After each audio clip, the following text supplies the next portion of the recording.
Emmanuel Macron est un menteur. Lors d'une prise de parole, il dit aux Français qu'il supprime la redevance audiovisuelle. Mais il oublie de préciser qu'il continue de verser un chèque de 4 milliards d'euros par an aux médias du service public. On veut donc nous faire travailler 2 ans de plus parce qu'il manque des milliards dans nos caisses de retraite, mais des milliards partent en fumée pour financer les copains et les coquins de l'audiovisuel public.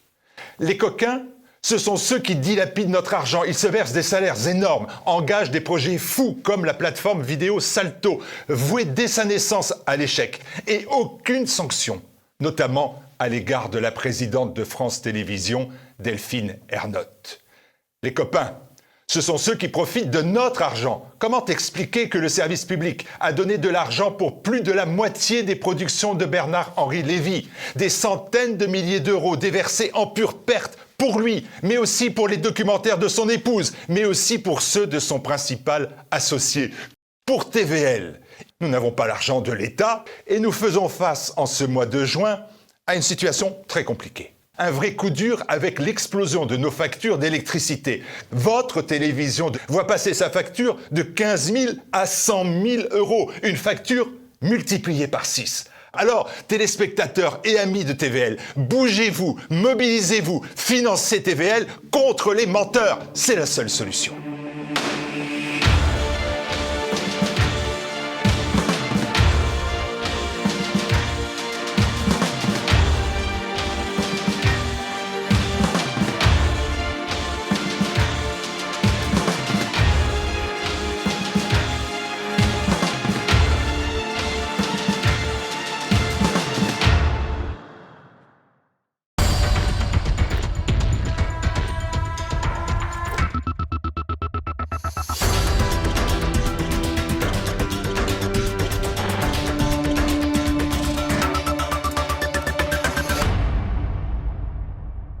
Bonjour à tous, bienvenue sur le plateau de Politique et Économie. Bonjour Pierre. Bonjour Olivier, bonjour à tous. Aujourd'hui, nous recevons Charles Gave. Bonjour. Bonjour Charles Gave.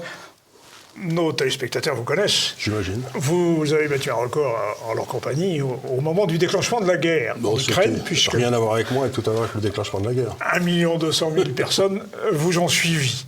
Alors vous êtes dirigeant de GAFCAL, Oui. GAFCAL, pardon, une société De recherche. de recherche financière, et vous êtes président de l'Institut des libertés.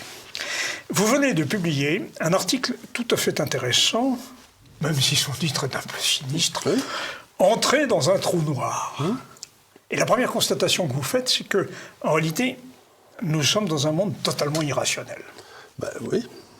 Alors, c'est pas un monde irrationnel, c'est un monde qui a à peu près une quarantaine d'années, avec les écolos, etc., a décidé de sortir du monde de la logique, de je pense donc je suis, que les mêmes effets produisent les mêmes causes produisent les mêmes effets, qui était dans le fond la civilisation aristotélicienne, où on essayait de comprendre comment le monde marchait et puis de s'adapter, vous voyez, c'était un monde qui est dans le fond un monde de démiurge, où c'est ce que je pense qui est la réalité.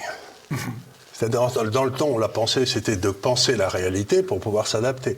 Aujourd'hui, on dit la réalité n'existe pas, ce qui est vrai, c'est ce que je pense moi, individuellement. Et donc, on est passé dans une société complètement magique. Oui, mais ça, c'est du wokisme aussi. Ça, c'est complètement le wokisme.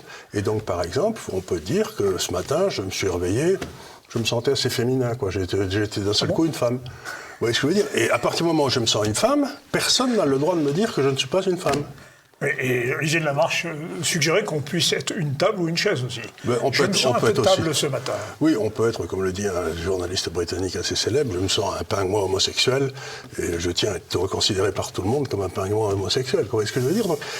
Donc vous êtes un monde qui est quand même curieux, où quand j'étais jeune, je faisais des tournois de tennis, parce que je joue au tennis beaucoup, et à Lannemezan, qui est une petite ville du Sud-Ouest, dont je faisais le tournoi avec régularité. Je l'ai même gagné, mais il y avait un asile de fous. Oui, bien sûr. Bien sûr, à Lannemezan, oui. À Lannemezan, il y avait un asile de fous. Et le terrain était entretenu par les fous, qui étaient très sympathiques. Et on nous disait, alors, ils sont très très gentils, mais si vous dites quelque chose, vous ne les contredisez pas. Hein, parce que, donc on savait très bien, dans les asiles de fous, qu'il y a un truc qu'il ne fallait pas faire, c'était contredire le gars qui disait qu'il était Napoléon ou Hercule ou j'en sais rien, quoi. Et on sent bien qu'aujourd'hui, on est dans un monde de fous. Les fous ont pris le contrôle de l'asile. Et nous n'avons pas le droit de les contredire. Mais pas du tout. Ils sont très fâchés si on les contredit. Donc ils veulent nous empêcher de dire qu'ils sont fous. Et de ce point de vue-là, il y a de sérieuses atteintes aux libertés. Bien sûr, parce qu'à partir du moment où on empêche de parler pour dire des bêtises comme en ce moment, si vous voulez, moi, je me sens frustré. Si les gens sont fous, j'ai envie de leur dire, dites les gars, vous n'êtes pas les plus à même de nous donner, d'élever des enfants, par exemple, je ne sais pas, mais à partir du moment où des gens considèrent que sur des enfants de 7, 8, 9 ans, on peut faire des atteintes à leur appareil reproductif, etc., chirurgicalement pour en faire des zombies tout le reste de leur vie, les parents qui font ça devraient être mis en prison, quoi.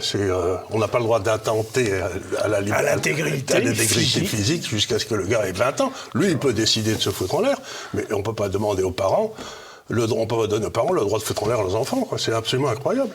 Donc, si vous voulez, on est dans un monde de fous. Et à partir du moment où vous êtes dans un monde de fous, la politique devient elle-même folle. Et la politique économique qu'on suit depuis des années est telle qu'elle arrive maintenant à des résultats qui sont bien évidents pour tous ceux qui regardent, c'est ce que j'essaie de mettre dans cet article. Et il n'y a plus de sortie logique. Voilà.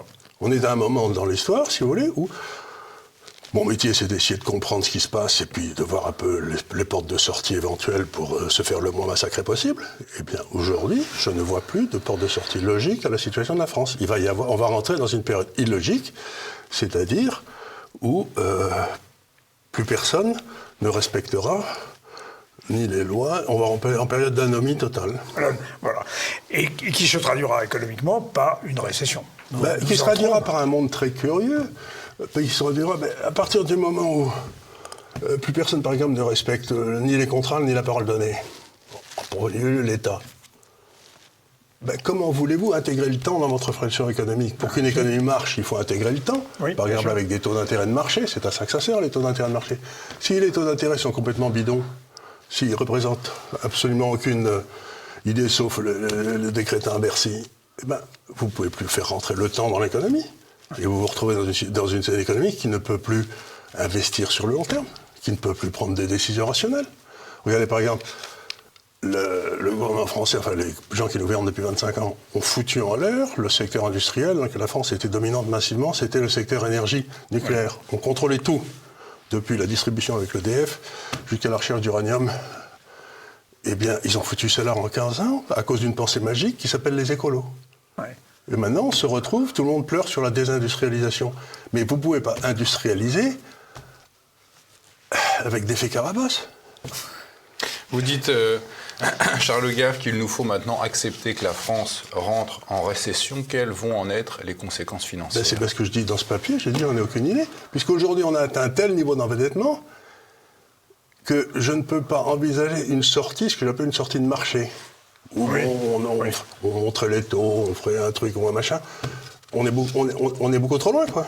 Si j'ose dire, les Allemands sont à Notre-Dame.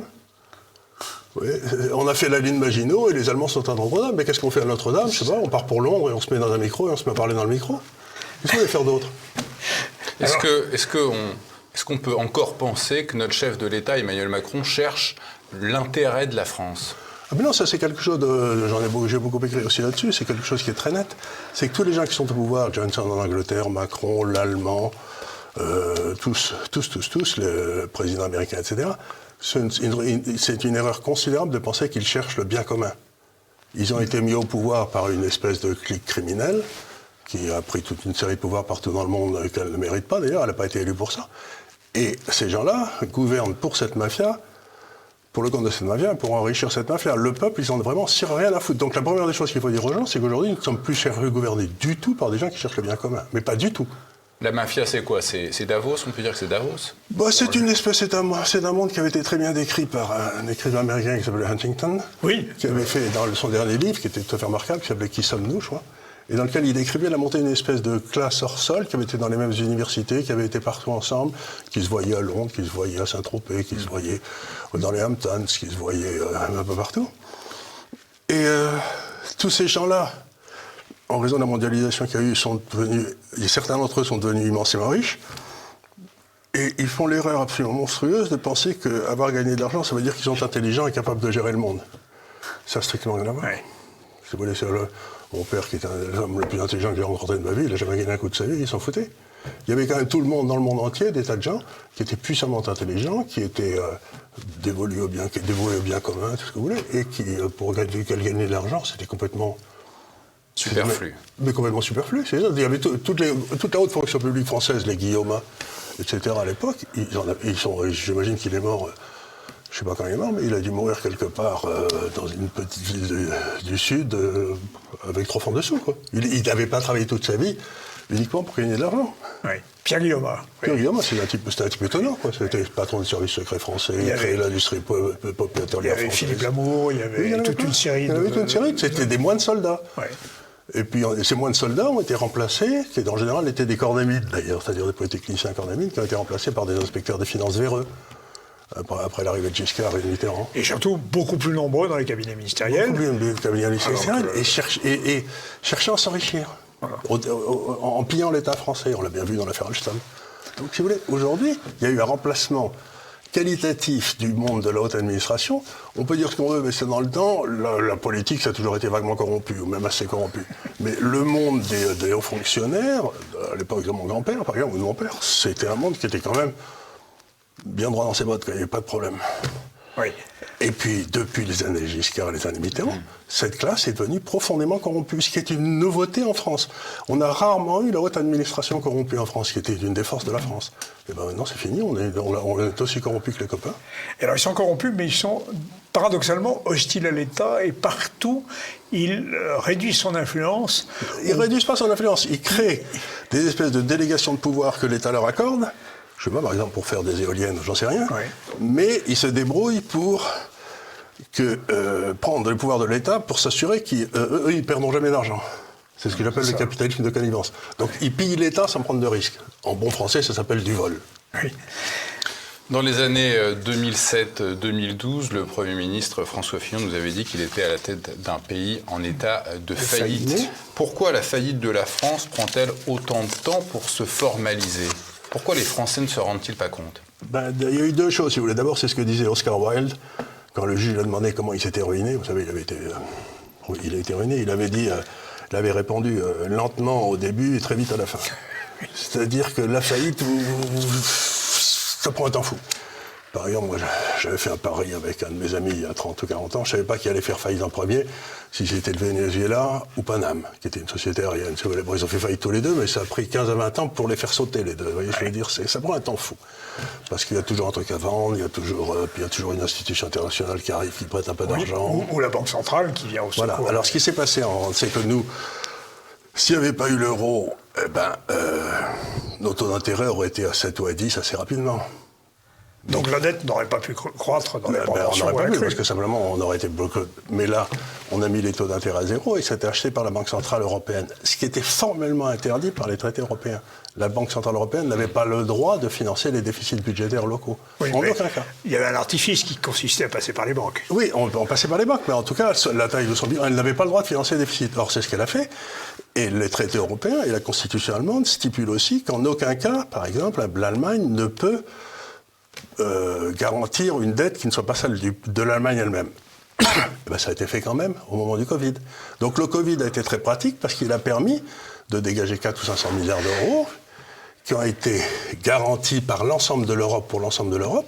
C'est-à-dire que c'est le début, ce qui veut dire qu'il va falloir maintenant qu'on ait un système de gestion, une société, enfin une entité qui va gérer la dette européenne, qui sera le début du ministère des Finances européen. Et l'étape prochaine, ce sera de créer des impôts européens, ce qui arrive. Donc, si vous voulez, on voit bien que si la souveraineté essentielle, qui était la souveraineté budgétaire, on est en train de la perdre au profit de ce truc, et que personne n'a jamais voté pour ça en Europe, dans aucun des pays. Donc, on voit ces tentatives de prise de contrôle de souveraineté après souveraineté. La suivante, c'est la santé, la souveraineté sur la santé, oui, qu'on est en train de déléguer à l'OMS. Et l'OMS, il faut savoir que c'est Bill Gates, quoi. Qu'est-ce qui fait que Bill Gates, il fait des vaccins ? Donc, je peux vous dire qu'à partir du moment où c'est l'OMS, on va faire vacciner tous les 3 mois, au détriment de la sécurité sociale. Donc, on a eu une classe qui a comme ça pris le pouvoir et qui est quand même très extraordinaire. Parce que, par exemple, si vous prenez Macron aujourd'hui, c'est quand même la seule fois dans l'histoire de France que le roi de France n'aime pas son pays. C'est quand même extraordinaire d'avoir un président qui n'aime pas son pays. Mais c'est qu'il n'est pas roi de France. Non, mais enfin, si vous voulez, il est l'émanation, il a la tunique. Je veux dire, il est roi de France, il a été élu, quoi. Ça pourrait être la tunique de Decius. Oui, c'est ce qu'il a, mais il ne comprend pas. C'est-à-dire que c'est un homme qui ne comprend absolument pas ce pays. Oui. Et toute cette classe ne comprend pas. Et vous regardez quelque chose que j'ai trouvé très frappant, je crois que c'est les Échos qui ont publié, les résidences secondaires de la classe dirigeante. Oui. Une carte de la France. Et donc ça part aller de la Bretagne, ça descend le long de la côte atlantique, ça remonte le long de la côte méditerranéenne, ça va en Savoie, et c'est tout. Oui. C'est-à-dire autrefois, le député local dans la Creuse, il avait sa maison de famille dans la Creuse, et il passait l'été là, il voyait les gens. Là, ils passent tous leurs vacances entre La Baule, Saint-Tropez et Courchevel. Le Touquet pour Emmanuel Macron. Le Touquet pour Emmanuel Macron. Et ils voient personne d'autre. Donc, c'est bling-bling, quoi, la côte, quoi. Mais c'est la côte et c'est les montagnes. Mais ça veut dire qu'ils ne voient plus jamais des gens. Les gilets jaunes, ils ne savent même pas où ils habitent, quoi. Hors sol. Non, donc vous êtes une espèce de classe très curieuse que vous retrouvez en Angleterre, que vous retrouvez, et qui est à la fois... qui n'aime pas le peuple, là, ils sentent des pieds, je ne sais pas quoi, et ils en ont très peur. Oui. Ils en ont très peur. Et les techniques modernes de communication, l'Internet, leur permet d'avoir une interface, justement, entre eux. Oui. C'est-à-dire les ouais. hyperclasses américaines, anglaises, allemandes. Et c'est là, et donc, en se servant de leurs immenses sociétés, ils avaient pris le contrôle, ils étaient en train de prendre le contrôle de tout le système de communication, même pour le peuple, avec l'Internet. Et là, c'est là où Musk est arrivé. Oui. Et il a fait sauter tout ça, comme Churchill avait fait sauter la pensée unique. Oui. Et donc, je suis fasciné par Musk, parce que c'est l'homme envoyé, c'est le nouveau Solzhenitsyn, c'est le gars qui fait péter le parler comme tout le monde. La chape de plomb. La chape de plomb. Il fait sauter ça. Il a dit, même si je perds de l'argent, je dirai ce que je veux dire. Je dirai ce que je veux dire. Il dit, je m'en fous. Honnêtement, il a acheté sa boîte, je ne sais pas, 50 milliards de dollars. Il a viré 80% des gens, personne n'a vu la différence. Hein. Mais maintenant, il est en train de faire un deuxième coup. Il fait venir Tucker Carlson, qui est le plus grand... Qui a été viré Qui a été viré parce qu'il avait dit des choses qu'il ne fallait pas dire. Et il va offrir sa boîte, là, à tous les grandes signatures qu'on empêche de parler. Qu'elles soient de droite ou de gauche, il s'en fout. Intéressant. Et donc, ce qui va se passer, c'est qu'il va foutre en l'air toutes les chaînes de télévision. Plus personne ne va regarder la télévision. Quand vous pourrez regarder tranquillement sur YouTube Tucker Carlson, avec je ne sais pas qui après, et un troisième qui peuvent être de gauche, de droite, en fouter, mais ils sont de qualité, ils pensent, plutôt que ces espèces de robots imbéciles qu'on a à la télévision et à la radio française. C'est-à-dire qu'il va faire sauter. Il va faire sauter Facebook, il est en train de détruire complètement. On a une deuxième partie, Charles Legas va vous proposer, qui parle un petit peu plus d'économie et de géopolitique. Je vous propose qu'on commence maintenant pour finir dans les temps. Vous avez été l'un des premiers à parler de dédollarisation il y a 4 ans ou 5 ans. Du monde. Pourquoi l'abandon du dollar vous le dites, va profiter en premier à l'Inde? C'est une histoire compliquée, ça c'est un billard avec plein de bandes. Mais essayons de revenir à l'essentiel du dollar. D'où le dollar tirait-il sa principale force? Du budget militaire américain. C'était pas tellement privilège d'extraterritorialité peut-être. Ils ont exporté ça. Mais la réalité c'est que, retournons à l'état de l'horreur avant la fin de la Deuxième Guerre mondiale. Qu'est-ce qu'il y avait? Vous aviez la France qui faisait du commerce, je ne sais pas, avec le Zimbabwe, et puis s'il y avait un déficit ou un surplus, on le soldait en or. Donc vous aviez un système qui était comme une espèce de toile d'araignée, où tout le monde communiquait avec tout le monde, et soldé en or. C'était donc il n'y avait pas de... Vous aviez de l'or, vous n'en aviez pas. Si vous n'en aviez pas, vous ne faisiez pas de commerce, et puis terminé. Et ce qui s'est passé en 1945, c'est qu'on a dit, si vous voulez faire du commerce international, vous devez d'abord passer par le dollar. Oui. C'est-à-dire que la France passe au dollar, et à partir du dollar, elle peut aller faire du commerce avec le Zimbabwe ou l'Afrique noire ou j'en sais rien. Dollar is as good as gold. Dollar is as good as gold. Donc vous aviez un système qui était complètement centralisé. C'était comme si vous aviez un vieil ordinateur IBM au centre, et puis avec des écrans un peu partout. Il fallait passer par l'ordinateur pour arriver aux écrans. Et aujourd'hui, ce qui se passe, c'est à partir du moment où vous pouvez payer votre pétrole en autre chose qu'en dollars. La raison pour laquelle vous étiez obligé de passer du dollar, comme tout le passé par le pétrole, et que l'énergie, l'économie, c'est de l'énergie transformée, Si vous n'aviez pas de dollars, vous n'aviez pas accès à l'énergie, vous étiez cuit. Vous pouviez vous arrêter. Et les moyens de paiement, le système de paiement, c'était SWIFT aussi, ce qui était aussi un système américain. C'est-à-dire, un, vous deviez avoir des dollars, et deux, vous deviez le faire passer par les tuyaux que les Américains choisissaient. Et ce qui vous leur permet de savoir ce que vous faisiez en temps réel. C'est-à-dire, dans le vieux système, il y avait, où tout le monde parlait à tout le monde, vous aviez, pour parler simplement, comme vous faisiez une affaire, il y avait votre banque, la banque du gars avec qui vous travaillez, puis il y avait vous et votre client qui savaient ce qui se passait. Et depuis le système américain, vous en aviez un cinquième qui était au courant, c'était la CIA. Ce qui était bien pratique pour vous voulez faire des affaires contre vos concurrents, quoi. Donc, parce que toutes les informations de la CIA passaient aux entreprises américaines. Et là, ce qui se passe, c'est qu'on va retourner un système où chacun va pouvoir acheter son pétrole dans sa propre monnaie, et vous passez plus, le dollar n'est plus un passage obligé. C'est ce que l'Inde fait avec la Russie, c'est ce que la Chine fait avec la Russie. C'est ce que la Chine fait avec la Russie, c'est ce que la Chine commence à faire avec l'Arabie Saoudite, c'est ce que le Brésil... Même le Brésil, oui. Même le Brésil. Alors ce qui se passait aussi, c'est que, par exemple, tous les pays d'Asie, quand Taïwan vendait à la Corée, ils vendaient en dollars US. Ils achetaient en dollars US. Tout le commerce international en Asie était en dollars US. Parce que c'était pratique, ça marchait, il y avait les tuyaux, on n'avait pas à s'embêter.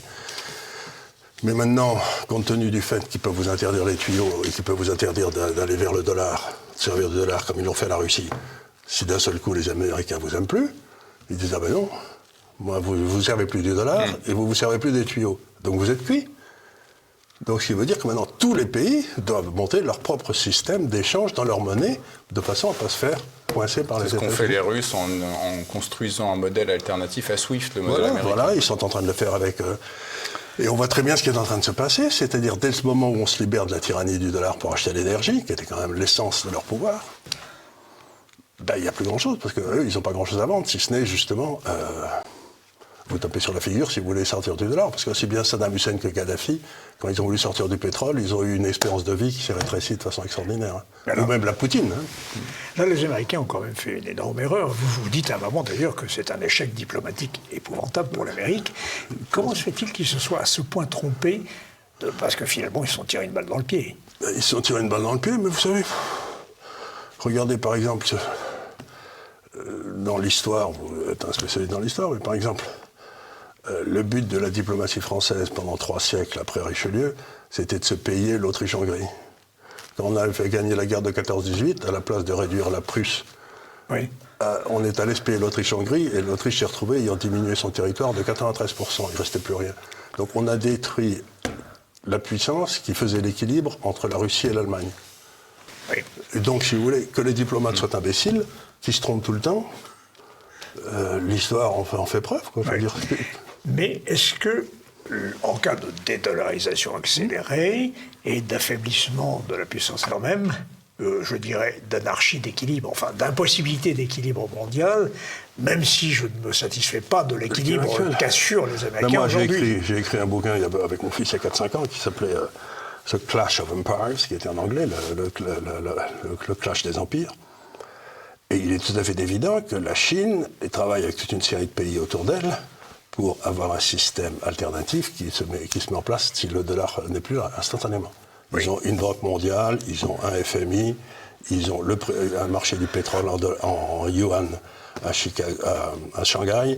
Ce marché du pétrole en yuan, si vous avez trop de yuan par exemple, vous pouvez l'échanger auprès de la Chine en or. Oui. Donc ils ont déjà mis en place tout le système, et ils ont qu'à appuyer sur un bouton, et et aujourd'hui, si vous voulez, le commerce interasiatique est beaucoup plus important que le commerce de l'Asie vers le reste du monde. Donc pour eux, ce qu'ils disent, c'est bon, on va faire une espèce de forteresse où moi je bois Chine, je me débrouille. Mais il n'y aura pas une autre monnaie de réserve. Voilà. La grande différence, c'est que personne n'aura les privilèges du dollar. Ouais. C'est-à-dire que chacun, il échangera avec sa propre monnaie, et en fin d'année, on ira faire les comptes et on dira, bon, ben, tu me dois 10 kilos d'or, quoi, ou tu me dois 10 tonnes d'or. Et dans cette affaire, l'euro, alors... Il ne sert à rien. Il ne sert à rien. Il ne sert à rien. Et en plus, l'euro, si vous voulez, on avait été assez intelligent. Grâce à Schröder, on a acheté la plus grosse partie de nos besoins d'énergie en Russie, et qu'on payait en euros. Et comme ils avaient trop d'euros, ces braves Russes, ils nous les renvoyaient dans nos banques centrales pour acheter des obligations d'État qui leur serviraient de réserve de change. Voilà. Tandis qu'aujourd'hui, on ne veut plus de leur sale pétrole parce qu'ils, je sais pas, bref, on n'en veut plus. Et donc ce que doivent faire les Européens, c'est acheter du pétrole en dollars qu'ils n'ont pas. Alors ce qui se passe, Et donc, on n'a plus de contrat à long terme, donc on doit l'acheter plus ou moins dans le marché spot. Oui, le marché spot qui est beaucoup plus cher que le marché à long terme. Et surtout beaucoup plus volatile, on ne peut pas faire des prévisions à long terme. Donc, je crois qu'on assiste, sous la conduite avisée de l'Allemagne, au troisième suicide de l'Europe, comme le deuxième, comme les deux précédents, si vous voulez, 39-45 et 14-18. L'Allemagne, c'est toujours débrouillé pour foutre en l'air toute l'Europe. Et alors j'en reviens à ma question, excusez-moi Charles Gave. Pourquoi l'Inde ? Cette dédollarisation, pourquoi c'est l'Inde qui va en profiter en premier ? Alors vous regardez, quand vous avez la dédollarisation qui a commencé, quand la première réflexe de la Russie, ça a été de se tourner à toute allure vers la Chine. Oui. De prendre le pétrole qu'elle devait vendre, hein, mais comme les Européens ne voulaient plus l'acheter, bon, elle s'est tournée vers la Chine, donc elle s'est tournée vers l'Est, et la Chine a dit bien sûr, pas de problème, je les prends. Et donc tout le monde m'a dit à ce moment-là, mais la Russie va devenir une colonie de la Chine. Il y a beaucoup de gens qui ont écrit ça. Et j'ai réfléchi, puis là j'ai publié quelques papiers depuis 3 semaines, puis 2 ou 3 émissions. C'est pas ce qui va se passer, parce que vous regardez maintenant, le couloir qui part de Saint-Pétersbourg et qui descend vers la Turquie, l'Irak, l'Iran, le Pakistan et ensuite l'Inde. Ouais. Et vous voyez que, par exemple, la Chine vient de signer un accord avec le Pakistan où ils vont faire une ligne de chemin de fer qui ira du principal port pakistanais, qui a un nom recouché dehors, je ne sais plus ce que c'est, Dharam, comme ça, et qui va rejoindre directement Karakorum au travers des montagnes, en passant Pakistan, parce que la Chine a une frontière commune avec le Pakistan. 55 milliards de dollars payés par la Chine. Donc vous voyez toutes les réserves de matières premières de la Sibérie, de la Russie. Oui. Maintenant, on est en train. Et il y a la Russie et l'Inde qui sont en train de faire un autre corridor vertical comme ça, à 500 km, si j'ose dire, à l'ouest, qui descend comme ça. Et donc l'Inde va maintenant avoir accès à toutes ces matières premières qu'elle va pouvoir payer dans sa monnaie. Ouais. C'est-à-dire qu'elle n'aura plus de contraintes de commerce extérieur. Donc l'Inde va boomer. Ça va être l'endroit. Si vous voulez, tout le monde dit que c'est dans le Pacifique que tout va se passer, mais c'est fini, c'était il y a 30 ans le Pacifique, ça allait y être. Aujourd'hui, tout va se passer dans l'océan Indien. C'est-à-dire la côte est de l'Afrique. L'Inde, bien sûr. L'Inde. Autrement dit, nous ne sommes plus dans l'Irak. Et donc cet immense arc qui monte comme ça jusqu'à Moscou, je sais qu'il va connaître un développement inouï, parce que c'est là qu'il va y avoir toutes les infrastructures du monde dans les 20 ans qui viennent. C'est là qu'il y a toutes les réserves d'énergie. Tous les pays en ce temps. Tous les pays en ce temps, mais aussi l'Irak, aussi l'Iran, Qatar, aussi le Qatar, ça va boomer comme pas possible. Et cet immense arc, ils ne le feront pas en dollars. Ça, j'en suis certain. Ils le feront dans leur monnaie respective. Ils le feront dans leur monnaie respective et il y aura l'or. Une espèce d'arbitrage entre l'or et l'énergie. Donc nous ne sommes plus dans l'Atlantique, l'Europe de l'Atlantique à l'Oural, mais un monde qui va de Bering à l'océan Indien maintenant. Voilà, c'est l'océan Indien. Je crois que quand vous regardez, puis vous passez par la mer comme ça, c'est pas très loin. Vous avez l'Indonésie, vous avez les Philippines, qui sont d'immenses populations aussi. Donc là, vous touchez à peu près 2,5 milliards de gens, c'est-à-dire à peu près le double de ce qu'on a fait quand la Chine a commencé. C'est-à-dire qu'il va y avoir un boom dans cette région, mais inimaginable. Et on s'est débrouillé, nous, Européens, grâce au talent de nos diplomates et nos hommes d'affaires, à être complètement exclus. Donc vous avez un boom qui va se passer à nos frontières, et on va les regarder s'amuser. Vous nous dites dans une de vos récentes vidéos, Charles Gave, qu'en Russie, en Iran, en Turquie, il est en train de se passer quelque chose avec l'or. Il se passe quoi ? Ce qui se passe, c'est par exemple la Turquie. Ils ont une monnaie qui se pète la gueule, 90% d'inflation, etc. Mais toutes les transactions sérieuses se font en or.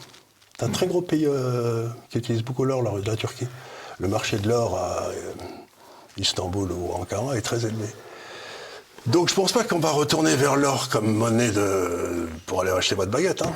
Mais par contre, ce qui va se passer, c'est qu'on fera des calculs à la fin de l'année entre pays et on essaiera d'arbitrer les...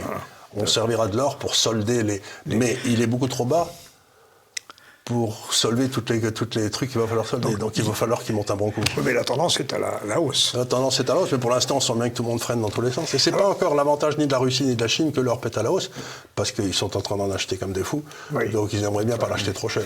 Vous étiez plutôt hostile, il y a quelques années, à cet actif qui était l'or. Ben oui, vous avez changé de... J'ai changé quand j'ai vu les banques centrales qui mettent les taux d'intérêt négatifs, ils veulent détruire la monnaie. Oui. Donc j'ai pas le choix. À partir du moment... Ce que je dis aux gens, c'est avoir une obligation française, il faut être bête comme un âne. Il faut être idiot. Alors justement, vous parlez, en seconde partie, nous allons revenir quand même sur la situation française, et notamment le fameux trou noir que vous avez évoqué, parce qu'on n'a pas épuisé tous les aspects, je crois. Mais surtout, ce qui est terrible dans ce trou noir, c'est le côté, nous rentrons dans une période complètement imprévisible. Eh oui. Vous dites vous-même que vous n'avez pas de solution. Enfin, j'ai pas de solution. Je me dis, qu'est-ce que tu ferais si tu étais ministre des Finances ou gouverneur de la Banque de France? Beaucoup d'internautes souhaiteraient que vous le fussiez. Bien entendu, et je leur dis, la première chose que je fais, c'est que je démissionnerai. Parce que... Comment voulez-vous agir sur quelque chose quand vous ne comprenez rien? Quand plus personne ne peut plus rien comprendre. Quand on est dans une situation complètement irrationnelle. Alors, il y a une chose que vous dites quand même qui est gravissime. Il n'a jamais été aussi peu rentable pour un entrepreneur en France. Non, jamais. Jamais. La marge brute d'autofinancement, c'est-à-dire un peu la rentabilité des entreprises, est à peu près la moitié de ce qu'elle est dans tous les autres pays européens. Donc on va réindustrialiser. Mais si vous foutez une usine en France, un concurrent met une usine en Allemagne, il sera 2 fois plus rentable que vous. C'est complètement idiot. C'est même pas possible. Et c'est simplement parce que l'État... Alors justement, le rôle de l'État. On va y revenir après la pause.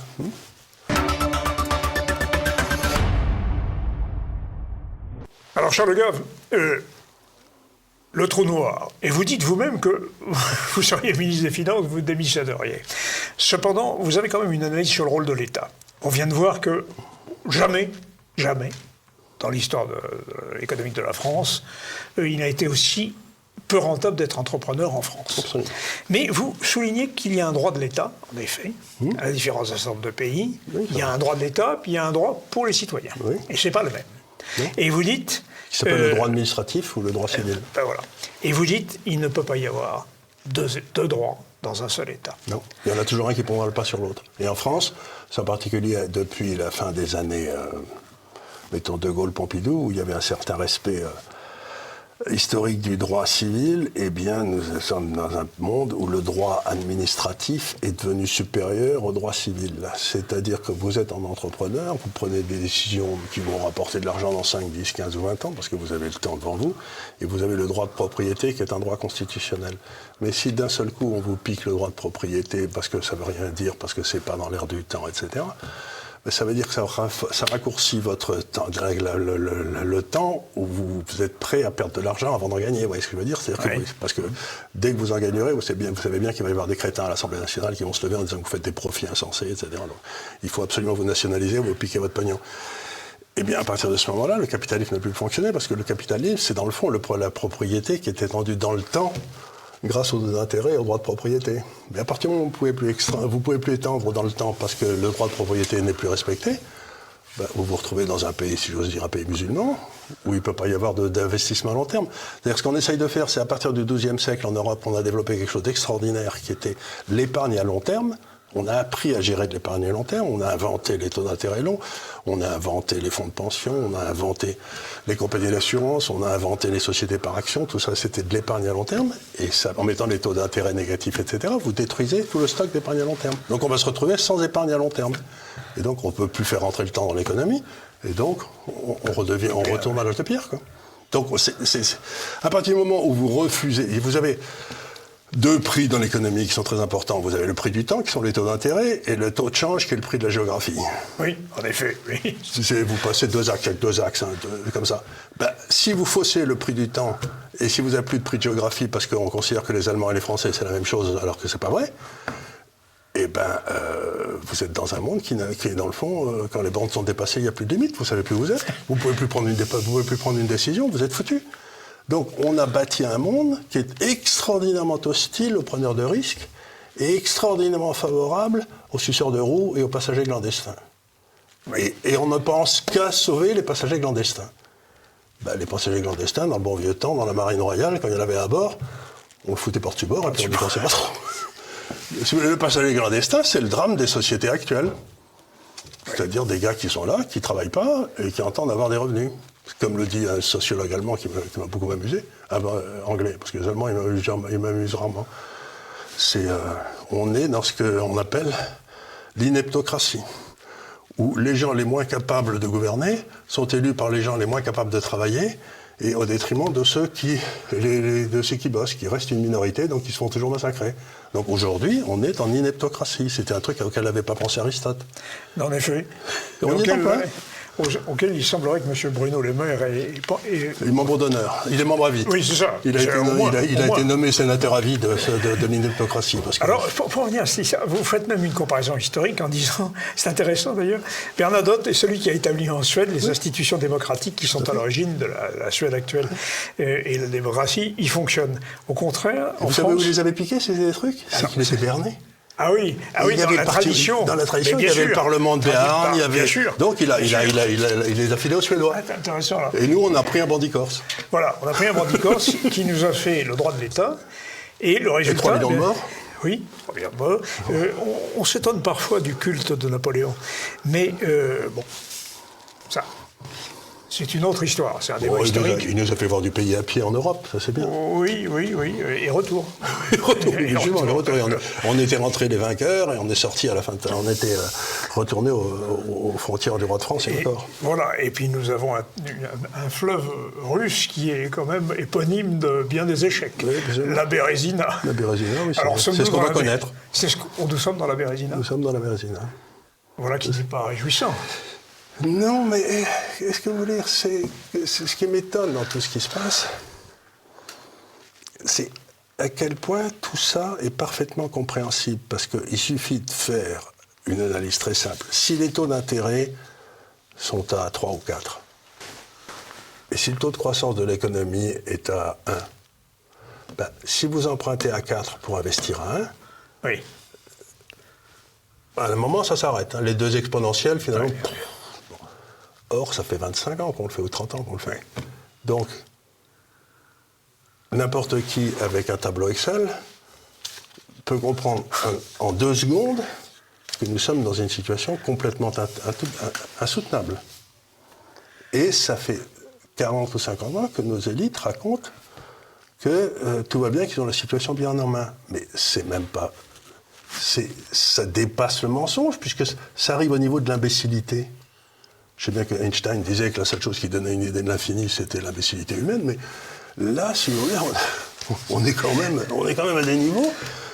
Vous savez que si vous faites le calcul d'intérêt composé à 4 et puis un calcul d'intérêt composé à 1, ben à un moment, ça s'écarte tellement que tout pète. Oui. C'est là où on est. On oublie souvent que 4, c'est 4 fois plus que 1. Oui. Mais en plus en exponentiel, donc c'est en exponentiel. En exposant 4, c'est-à-dire vous n'en avez pas compte. C'est-à-dire aujourd'hui, si on mettait l'inflation est à 7 en France. Oui. Si vous mettiez les taux d'intérêt à 7, eh bien tous les impôts, je dis bien tous les impôts, iraient au service de la dette, il n'y aurait plus rien pour rien d'autre. Ben oui. Donc c'est complètement idiot. Mais c'est ce qui nous menace, de toute façon. Mais oui, mais c'est complètement... Oui, mais vous savez que c'est idiot. Oui, bien sûr. Comment se fait-il qu'on soit arrivé à ce niveau de dette? Qu'est-ce qu'ils font, les gars? Je pense que tous les gars à l'inspection des finances, ils ne savent pas faire une règle de 3, ni un calcul d'intérêt composé. Et à 10 ans, on peut avoir 80% du budget régalien affecté au remboursement de la dette. Aujourd'hui, le budget régalien fait 10% des dépenses de l'État. 90%, 50% c'est des transferts, et 40% c'est des trucs qui servent à rien, de la politique industrielle, ou j'en sais rien. Donc, si vous voulez, vous vous dites, mais la première des choses, c'est qu'il faut que l'État maigrisse un bon coup et qu'il y ait des transferts massifs de l'État central qui maigrit, là, vers les trucs régaliens. Parce qu'un pays ne peut pas fonctionner s'il n'y a pas... Oui, bien sûr. Si le régalien ne marche pas. Oui. S'il n'y a pas l'ordre... Par exemple, si votre propriété n'est pas garantie, à quoi ça sert, quoi? Alors, la question maintenant, c'est... La France est dans une situation, on a parlé de Bérésina. Est-ce qu'à l'échelle mondiale, vous voyez arriver un, comme disent les Américains, on avait posé la question à Olivier de la Marche, un big one. Lui ne voit pas un big one, un gros crack, boursier, bancaire, dette. Essayons de réfléchir 2 minutes là. Que peut-il se passer? Il va se passer un truc très simple.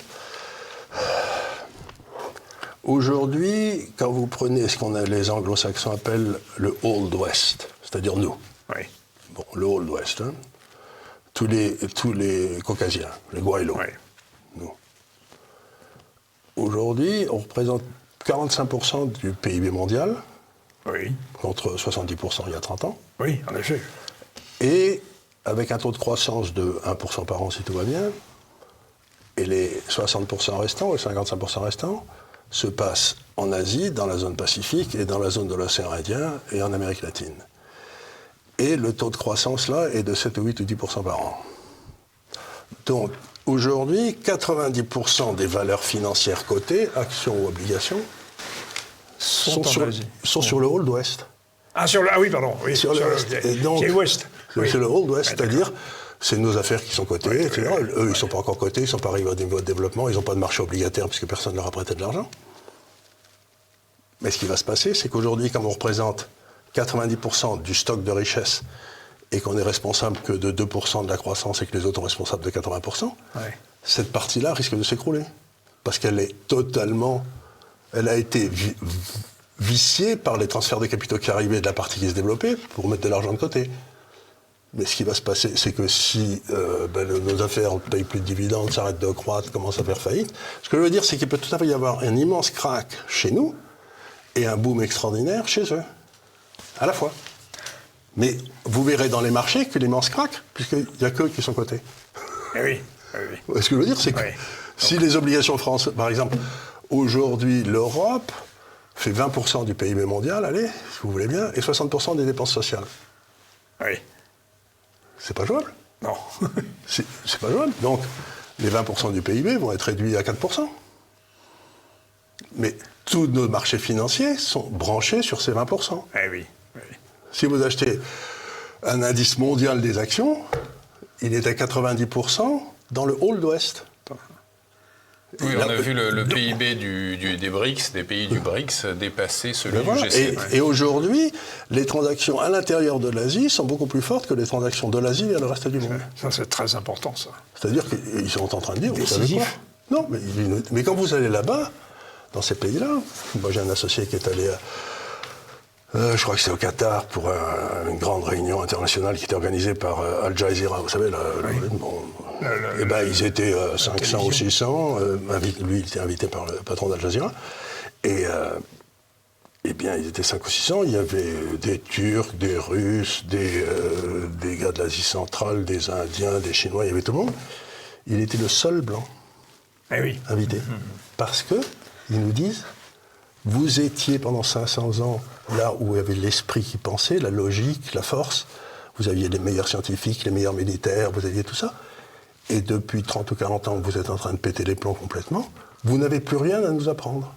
Et vous n'avez pas à nous donner des conseils, parce que vous êtes nuls. Vous êtes en train de vous fusiller. Donc pour la première fois, ces gens-là ne nous perçoivent plus comme leurs supérieurs.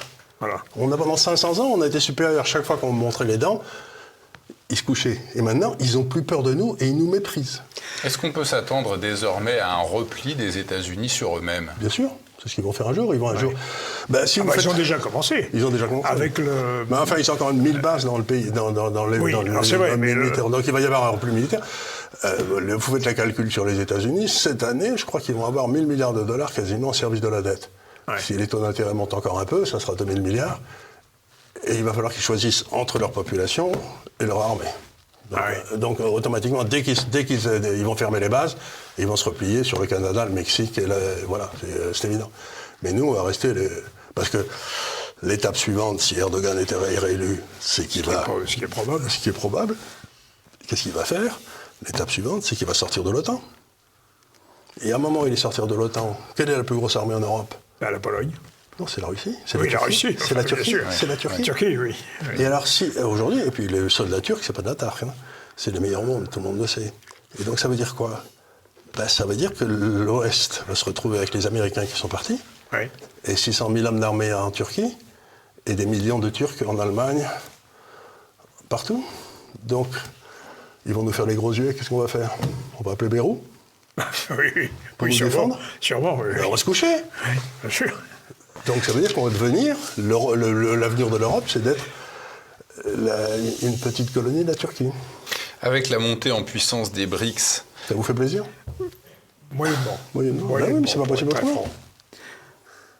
Avec la montée en puissance des BRICS et leur volonté de fonder une politique de civilisation, vous nous le disiez avant de commencer cette émission, il n'y a que les chefs d'État russes, indiens, turcs qui parlent de politique de civilisation. C'est aux antipodes cette orientation de celle des États-Unis. Est-ce qu'on peut penser que le concept de gouvernance mondiale soit battu en brèche ? Il n'existe plus. Oui. Plus personne n'y croit. Quand vous parlez de communauté internationale, c'est comme quand vous parlez de, je crois, à la justice de mon pays dans un café en France. Tout le monde s'écroule de rire, quoi. Plus personne ne croit à ces foutaises. Et le vrai problème qu'on a, c'est qu'on a des juges partout qui ont été mis par cette classe, qui gèrent, qui jugent pour cette classe, et qui n'ont aucune légitimité pour le faire. Donc maintenant, le vrai problème, c'est comment va-t-on récupérer notre justice? Ouais. C'est un autre des problèmes, puisqu'on a délégué à des gens qui n'ont pas... Donc il faut fermer toutes les affaires cessantes, par exemple, l'École nationale de la magistrature, qui avait été créée par Debré, qui est une saloperie incroyable. Comme il avait créé l'ENA, d'ailleurs. En effet, il avait fait les deux, oui. Oui, puis c'est lui qui avait fait la fusion des banques d'affaires et des banques de dépôt, et la constitution de la 5e, qui est une simple saloperie antidémocratique comme il en existe peu. Et donc tous les problèmes de la France aujourd'hui viennent de Michel Debré. Ça prend du temps à faire des dégâts. Bel hommage historique. Alors, il est vrai que cette constitution s'inscrit dans la logique napoléonienne, il faut bien le dire. C'est-à-dire que c'est les droits de l'État. Mais si vous avez un grand homme ou un type qui respecte vaguement le peuple, comme le faisait De Gaulle, ça peut aller. Mais quand vous avez des petites crapules qui prennent le pouvoir, quand vous avez la mafia qui prend le pouvoir, bah, c'est fini. Crapules qui prennent le pouvoir, vous pensez à qui, Charles Gave? Je sais pas, mais... Je ne veux pas donner de nom parce que ça pourrait faire de la peine, mais enfin, l'aimable lecteur aura trouvé de lui-même, quoi. Alors, donc, l'Europe... Mais l'Europe, elle est foutue. N'existe plus. Mais par contre, arrêtez une seconde ici. Vous avez des sociétés incroyables en Europe. Oui, c'est ça, il y a quand même du... Il y a quand même qui, elles, ont compris il y a très longtemps, LVMH, L'Oréal, Schneider, Air Liquide, etc. Qui ont compris des techniques, etc. Elle était vendue aux Américains, celle-là. Oui, mais par une petite société texane, maintenant elle a repris ses pions. Donc, vous avez toute une série de sociétés qui sont des vraies multinationales, qui produisent partout et qui vendent partout. Et elles seront parfaitement adaptées au monde qui arrive. Oui. Moi, je me fais du souci pour le rentier européen. Lui, il est mort. Oui. Mais le type qui travaille dans une société européenne qui est de bonne qualité, qui fait des choses dont on a besoin, et qui n'a pas besoin de demander la permission à Bercy pour aller faire pipi, et bien là, vous avez des vraies sociétés françaises qui représentent un immense acquis. D'ailleurs, vous n'avez qu'à voir, à l'Assemblée nationale, ils n'arrêtent pas d'en dire du mal. Donc ça doit être bien. C'est bon signe. C'est bon signe. Est-ce que le potentiel scientifique aussi... Il a beaucoup baissé. Voilà, c'est ça le problème. Il a beaucoup baissé. La qualité de l'éducation s'est effondrée. Oui. Alors ça, c'était une vraie question. Et ça a été une volonté des dirigeants européens, puisqu'il disait, c'est ce que dit celui qui a écrit La fabrique du crétin, Brigelli. Brigelli. Brigelli, il dit, il y a eu un accord qui a été signé à Lisbonne, je crois, à la fin du en effet, siècle, à Lisbonne, oui. et dans lequel il disait qu'il fallait qu'il y ait à peu près 10% de types qui soient capables de gérer tous les crétins, et puis 20% pour qu'ils aient des cadres, et puis 70% qu'ils soient des abrutis, quoi. C'est pas la peine de former 70% des gens. C'est-à-dire qu'on a trahi ce qui était dans le fond la grande réussite de la Troisième République. Voilà, c'est ça. C'était de faire monter, de trouver Camus, de trouver Jaurès. Voilà. De trouver l'orphelin des faubourgs d'Orléans qui s'appelait Charles Péguy, voilà, et qui intègre Normal Sup. Voilà, et ça, c'était la grande noblesse de ça. Et ça, on a décidé que c'était plus la peine que... aujourd'hui, la quasi-totalité des grandes écoles en France viennent de 30 jardins d'enfants à Paris. Ah. C'est monstrueux. C'est monstrueux. Et M. Papendiaï veut créer de la mixité sociale. Hein. Mais ça, c'est l'autre folie, ça. Et donc, la mixité sociale, elle arrivait autrefois, quand vous étiez Jaurès, que vous arriviez d'Alès, je ne sais plus, et que vous montiez, et que vous veniez, et vous présentiez votre thèse, et vous la souteniez en latin devant un jury, quoi. Ouais. Et les gens d'Alès étaient fiers d'avoir un gamin de chez eux, qui était, et ça donnait du poil aux pattes à tout le monde. Et même lorsqu'un certain Léopold Sédar Senghor intègre Normal Sup à partir de la Cagne de Toulouse, où c'est Pierre de Fermat, que vous connaissez sans doute. Très bien, j'avais tous mes copains qui étaient là. Voilà. Et nous fait un grand écrivain français. Français français et africain à la fois. Voilà. C'est pas parce qu'on est français qu'on n'est pas africain. Ou c'est parce qu'on est africain qu'on n'est pas français. Et aujourd'hui, on est en train d'essayer de faire la distinction. Vous pouvez pas être africain et français à la fois. Mais si, bon, de couillon. Ouais. Mais si, au contraire. Je vous ai entendu Charles Gave nous dire que le monde va désormais se scinder en deux groupes. Est-ce que vous pouvez nous dessiner les contours de ces deux groupes ? Oh ben, c'est pas difficile, si vous voulez, on le voit très bien.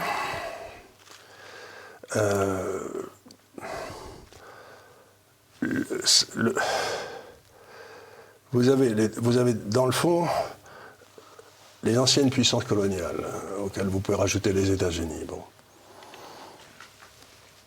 qui ont perdu absolument toute confiance en elles, qui sont maintenant persuadées que... Enfin, elles n'ont plus de... elles n'ont plus de message civilisationnel à donner. Elles n'expliquent pas que dans le fond, la France, c'était... tout le monde devait avoir un ancêtre gaulois parce que c'était beaucoup mieux. Bref. Et donc vous avez toute cette ancienne civilisation technologique qui est en train d'abandonner la technologie parce qu'ils retournent à la pensée magique, tous. Et ceux qui sont en train de sortir de la pensée magique et qui retournent, et qui sont en train d'aller vers la civilisation, eh bien, si vous laissez la Chine, aujourd'hui en Chine, en un an, ils font plus d'ingénieurs que les États-Unis en 30 ans. En un an, chaque année. Même chose en Inde. Donc vous avez une montée puissante. Et vous regardez les classements de pizza, vous savez, les pizza, les trucs, et ben, il y a 20 ans, c'est avec des universités chez nous aux États-Unis, et maintenant, dans les 20 premières, vous devez en avoir 7 en Asie. Oui.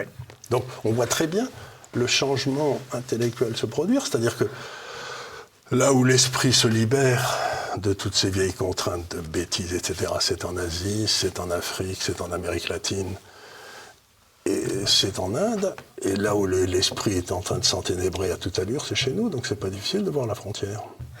Alors, vous parlez de l'Amérique latine. Je vais vous citer un cas quand même qui est très inquiétant, malgré tout. C'est le Chili. Le Chili, qui était un pays très avancé pour l'Amérique du Sud. Le Chili est en train de sombrer dans le wokisme, dans le LGBT, je sais pas si vous avez vu, ils avaient, par exemple, les partis conservateurs, ils avaient fait une espèce de constituante, ils avaient fait des élections pour une constituante qui devait changer la Constitution. Eh bien, il y a 15 jours ou 3 semaines, les Chiliens ont voté à 65% pour des gens qui ne voulaient pas du truc wokisme. Donc le Chili... Alors, il y a une réaction. Il y a une réaction, mais ce que je veux dire une fois, ça ne veut pas dire qu'il n'y a pas de wokisme qui est chez eux, mais ça veut dire que quand il arrive quelque part, vous savez, c'était comme sur le terrain de rugby, quoi. Quand un type qui vous embêtait un peu trop, vous pouvez leur dire où était l'arbitre, répond. Non, ça ne se dit pas. Mais non, ça se pense. L'arbitre, d'ailleurs, ne regardait pas trop à ce moment-là. Si le type était vraiment trop casse-pied, il disait oui. Bon, faites votre devoir, jeunes gens. Alors, cela étant, en France, par contre, il ne semble pas qu'il y ait de vraies réactions à cette idéologie qui se répand partout. Mais elle se avec répand des dans cette classe effrayantes de crétinisme avancé. Et là, surtout, maintenant, ils n'arrêtent pas d'attaquer les enfants. Oui. C'est ça qui me fait le plus peur, c'est qu'ils vont s'attaquer aux enfants. J'ai vu qu'on avait, à l'école alsacienne, là, il y a 2 jours, on a envoyé des travelots pour expliquer aux enfants ce qui se passait. Mais les parents ont protesté, tous. Ils ont tous protesté, mais je vous signale que c'est tous des gens de gauche. Oui. C'est tous des gens de gauche. Même pas bien Donc si ça avait été à Saint-Denis, ils n'auraient rien dit. Mais à Saint-Denis, les travaux... La Légion d'honneur, ça va pour l'instant. Oui, la Légion d'honneur, ça va, mais si on avait envoyé les travaux à Saint-Denis, il est probable que les familles musulmanes du coin leur auraient fait une fête. Comme le footballeur avec l'uniforme. Oui, qui n'a pas voulu. J'ai pas voulu. Donc, moi, ce qui me surprend, c'est que chaque fois que je passe dans la rue, les gens me disent « merci beaucoup », parce que toutes les bêtises que je raconte comme ça en ce moment. Et il y en a 2 sur 3 qui viennent me dire « mais vous êtes musulman, vous pensez comme un musulman ». C'est-à-dire que pour eux, maintenant, ils associent la religion musulmane à des gens normaux. Oui. Et que nous, on est devenus anormaux. Oui, c'est la tradition, quoi. On est sorti de la tradition. On est sorti de le père, la mère, les enfants, la famille, l'éducation. Oui. Ça nous intéresse plus. Et alors, le pire, c'est qu'on ne fait plus d'enfants. Donc, la grande nouvelle des 30 ans qui viennent, c'est qu'il n'y aura plus un Caucasien en Europe dans 30 ans. Bon, mais c'est fait, quoi.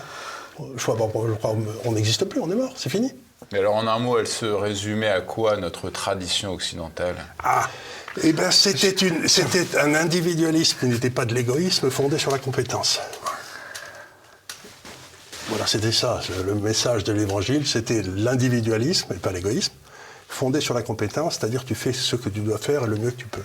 Oui. C'était ça ce qui faisait notre force. Vous appuyez sur l'Évangile, donc en un mot, la tradition, c'est le Christ, alors.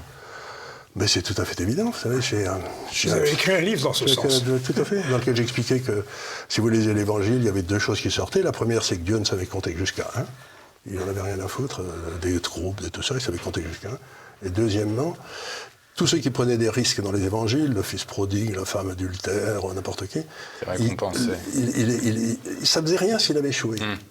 Mais il n'était jamais condamné. Mais celui qui prenait pas de risque, qui enterrait son talent, lui, il allait en enfer. Voilà. Donc la base de notre civilisation, c'est l'individualisme dans la recherche de l'excellence, Mais ça veut dire que vous avez un devoir vis-à-vis de ceux qui sont moins bons. Et de l'autre côté, vous avez la prise de risque. Si vous ne prenez pas de risque, vous allez en enfer. Et c'est vrai parce que vous allez vous emmerder toute votre vie. Donc c'est pas à l'État de prendre en charge le pauvre, c'est à nous. Bien sûr. Par exemple, aujourd'hui, si vous parlez à la quasi-totalité des maires un peu partout, ils savent très bien qu'ils ont des familles chez eux qui sont vraiment dans le besoin, qui n'ont pas eu de peau, le père est mort, etc. Donc ceux-là, il faut les aider. Puis qu'il y a des familles de passagers clandestins. Et normalement, toutes les aides sociales devaient être distribuées par un comité dans lequel il y aurait les gendarmes, le maire et le curé du village.